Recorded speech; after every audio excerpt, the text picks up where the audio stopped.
Hello friends, good morning. कैसे हैं आप लोग? उम्मीद करता हूँ ठीक होंगे और सब कुछ अच्छा होगा आपके घर पे। चलिए, आज का जो चैप्टर है ये है आपका कंटिन्यूअस का how to answer. So continuous का how to answer English through English कहने का मतलब ये है कि आप इस चैप्टर को इंग्लिश में ही पढ़ेंगे। बट बहुत सारे स्टूडेंट्स और बहुत सारे मेरे फ्रेंड्स सबने रिक्वेस्ट किया कि मैं इसको हिंदी उर्दू में कंडक्ट करूं ताकि आप इसको अच्छे से समझ पाएँ। तो इसमें हम सीखेंगे कि किसी भी सवाल का जवाब आप कैसे दें। तो आपने पहले वाले भाग में अपने पढ़ा कि हाउ टू मेक क्वेश्चन और हाउ टू मेक आंसर, सवाल कैसे बनाएं और जवाब कैसे बनाएं, यानी पॉजिटिव सेंटेंस कैसे बनाएं, नेगेटिव सेंटेंस कैसे बनाएं और इंटररोगेटिव सेंटेंस कैसे बनाएं, आपने पहले वाले पार्ट में सीख लिया। कंटिन्यूअस का मतलब दोस्तों होता है कि जो काम आप लगातार करते हैं, या आप दूसरे शब्द में कहें तो किसी काम को आप जारी रखते हैं। यानी किसी भी काम को अगर आप जारी रखते हैं तो वो है कंटिन्यूअस।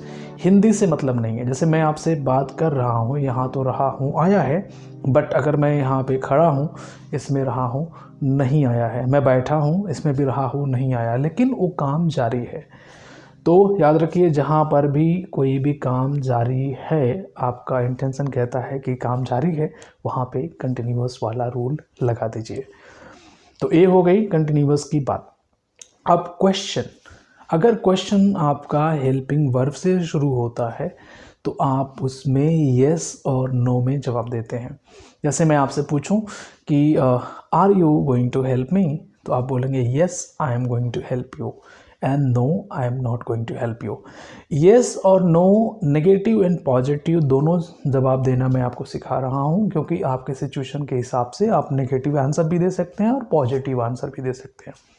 यानी सवाल जब भी आपका क्वेश्चन वर्ड से शुरू हो, इज़ ए मार से शुरू हो, तो आप उसको येस और नो में जवाब देंगे। अगर सवाल आपका व्हाट से शुरू हो तो आप उसमें सब्जेक्ट बताएंगे। जैसे मैं पूछूंगी what are you doing today, तो आप बोलेंगे आई एम डूइंग नथिंग। इसमें आप देखिए, नेगेटिव एंड पॉजिटिव का कोई मतलब ही नहीं बनता, क्योंकि ये सवाल आपका सिचुएशनल है, पारिस्थितिक है।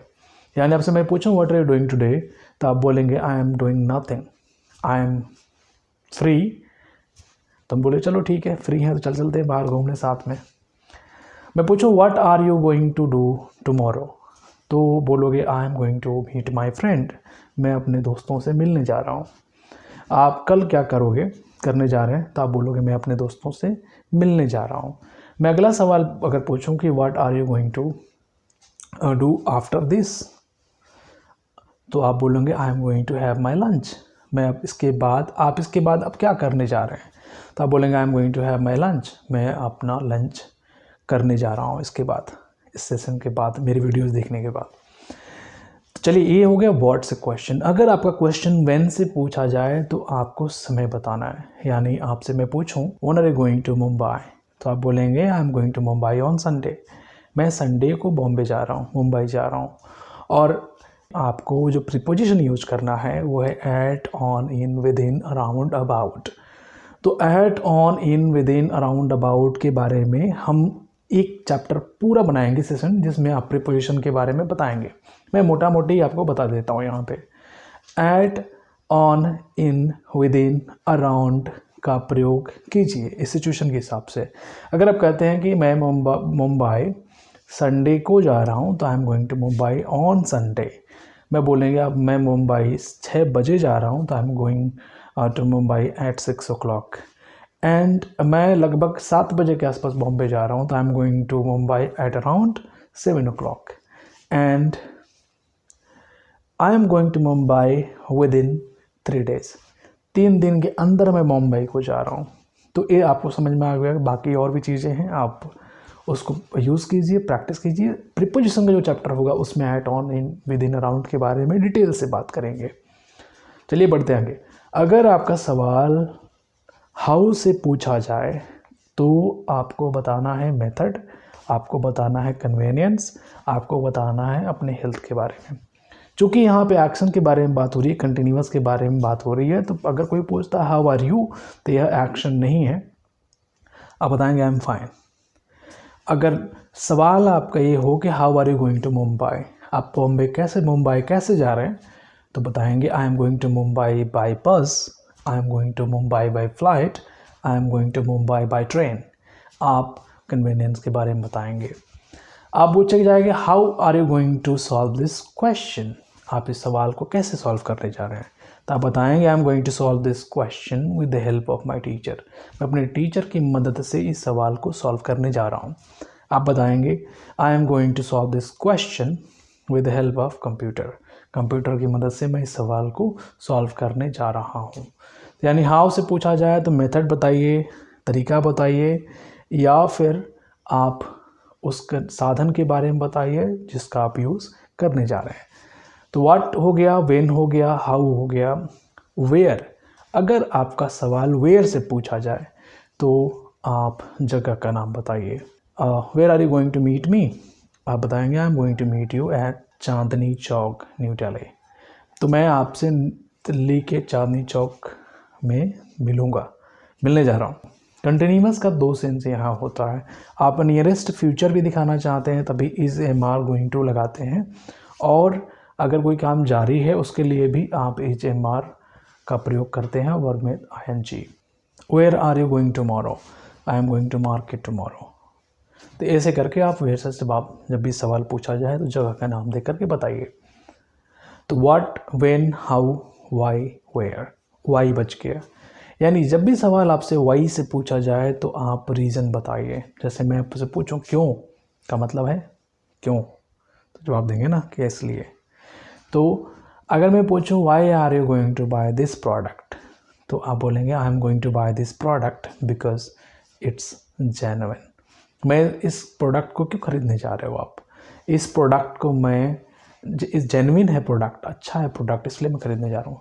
Why are you going to buy, why are you going to meet your friends on Monday, आप अपने दोस्तों से मंडे को क्यों मिलने जा रहे हैं। I am going to meet my friends on Monday because I am on holiday, मैं अपने दोस्तों से मंडे को इसलिए मिलने जा रहा हूँ क्योंकि उस दिन मेरी छुट्टी है।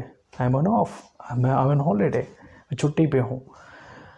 तो वाई से अगर सवाल पूछा जाए तो आप बिकॉज प्लस फुल सेंटेंस दे करके जवाब दीजिए, या फिर टू और फॉर का प्रयोग कर सकते हैं। फॉर के बाद हमेशा याद रखिए वर्ब में ING आएगा और टू के बाद वर्ब का फर्स्ट फॉर्म आएगा। बिकॉज प्लस फुल सेंटेंस के बाद, बिकॉज के बाद अगर फुल सेंटेंस आता है तो इसका मतलब है फुल सेंटेंस किसी भी टेंस में हो सकता है, चाहे रूटीन में भी हो सकता है, परफेक्ट में भी हो सकता है, कंटिन्यूअस में भी हो सकता है। तो बिकॉज प्लस फुल सेंटेंस। मैं पूछूं why are you giving me this much money, इतना पैसा मुझे क्यों दे रहे हो। I am giving you this much money because you deserve it, मैं आपको इतना पैसा इसलिए दे रहा हूँ क्योंकि आप इसको डिज़र्व करते हैं। तो यू डिज़र्व इट क्या है, प्रेजेंट इंडेफिनिट टेंस है, आप पढ़ चुके हैं पिछले चैप्टर में। तो बिकॉज के बाद हमेशा फुल सेंटेंस होगा और वो किसी में भी हो सकता है। Why are you calling him here on Monday, आप उसको मंडे को यहाँ क्यों बुला रहे हैं। तो I am calling him on Monday because I want to meet him in person, मैं उससे व्यक्तिगत तौर पे मिलना चाहता हूँ इसलिए मंडे को बुला रहा हूँ। तो बिकॉज के बाद आपका जो भी सेंटेंस है फुल सेंटेंस होगा।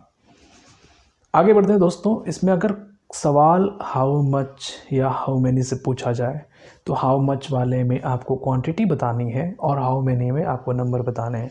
मैं पूछूं how many students are coming on Monday, बताएंगे 5 students are coming on Monday, 5 student Monday को आ रहे हैं।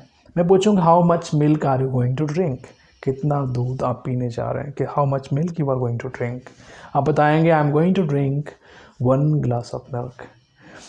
कुछ सेंटेंसेस देखिए बहुत ज़्यादा रेलेवेंट नहीं होते, बट आप बोलते समय ध्यान रखिए उस नियम को और जवाब देते समय ध्यान रखिए। बस इतना ही कि हाउ मच से सवाल पूछा जाए तो आप क्वांटिटी बताएंगे और हाउ मेनी से पूछा जाए तो नंबर बताएंगे। तो ये सारे सवाल हो गए और सवालों के जवाब देना आप जान गए कंटिन्यूअस में। बाकी अगले वीडियोस के लिए हमारे साथ बने रहिए, मेरे चैनल को सब्सक्राइब कर लीजिए और फिर मिलते हैं अगले वीडियो में। तब तक के लिए बाय।